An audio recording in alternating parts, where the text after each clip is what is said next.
ঘড়ির কাঁটা আর রাজনীতির সমীকরণ কোনোটি যেন ডেমোক্র্যাটদের পক্ষে কথা বলছে না। হোয়াইট হাউসের লাগাম টেনে ধরার চতুর্থ প্রচেষ্টাও ধূলিসাৎ হয়ে গেল মার্কিন সিনেটের দেয়ালে। প্রশ্ন ছিল একটাই, প্রেসিডেন্ট ট্রাম্প কি কংগ্রেসকে পাশ কাটিয়ে একক সিদ্ধান্তে ইরানের সাথে যুদ্ধে জড়াতে পারবে? কিন্তু সেই লড়াই শেষ পর্যন্ত নিয়েছে নাটকীয় মোড়। প্রেসিডেন্ট ডোনাল্ড ট্রাম্প কি একক সিদ্ধান্তে ইরানের বিরুদ্ধে যুদ্ধে জড়াতে পারবেন?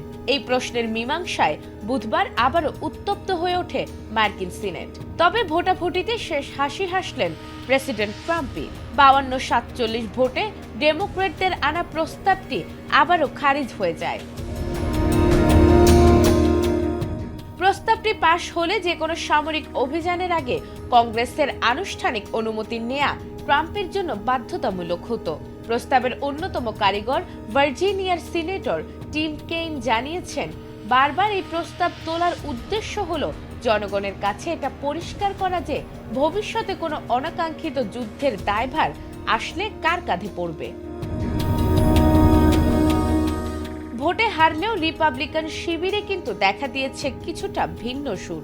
মিসৌরির রিপাবলিকান সিনেটর জশ হাউলি এবার প্রস্তাবের বিপক্ষে ভোট দিলেও ট্রাম্প প্রশাসনকে দিয়েছেন প্রচ্ছন্ন হুঁশিয়ারি। তিনি জানিয়েছেন, বর্তমানে প্রশাসন আইন মেনেই চলছে, তবে 30 দিনের মধ্যে সংঘাত কমানোর প্রমাণ বা কংগ্রেসের অনুমোদন না নিলে ভবিষ্যতে তিনিও এই প্রস্তাবের পক্ষে অবস্থান নেবেন।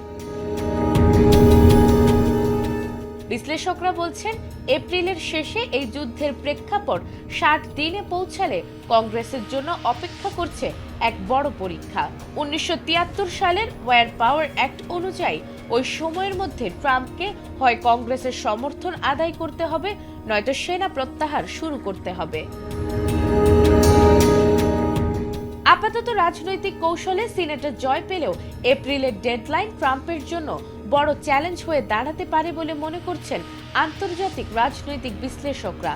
সিনেটের এই সিদ্ধান্ত ডেমোক্র্যাটদের জন্য ধাক্কা হলেও তারা পিছু হটছে না, বরং আগামী দিনগুলোতে এই ইস্যুটিকে রিপাবলিকানদের ওপর চাপ সৃষ্টির হাতিয়ার হিসেবে ব্যবহার করতে চায় তারা। নাজমুন নাহার জান্নাত, এটিএন বাংলা।